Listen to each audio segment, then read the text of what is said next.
இனிய நாள் வணக்கம். என்னென்னிய நட்புறவுகளே, நான் உங்கள் அன்பு சகோதரர் பல்கலைவேந்தர் முனைவர் லியோஜி திரைக்கலைஞர். விதைத்ததையே அறுத்திட வியலுமே, எனவே என் விதைப்போமே. அதாவது நம்ம என்னத்தை விதைக்கிறோமோ அதைத்தானே அறுக்க முடியும்.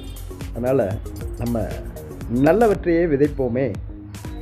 அது பல மடங்காக வளர்ந்து நமக்கும் உலகத்துக்கும் நன்மையே பயக்கும். தொடர்வதெல்லாம் இதாகட்டும். உங்களுக்கும் உலகம்பால் அனைவருக்கும் எட்டட்டும் இதயம் நிறைய இனிய அன்புடனும் நட்புடனும் உங்கள் அன்பு சகோதரர் பல்கலைவேந்தர் முனைவர் லியோஜி திரைக்கலைஞர். நன்றி, வணக்கம்.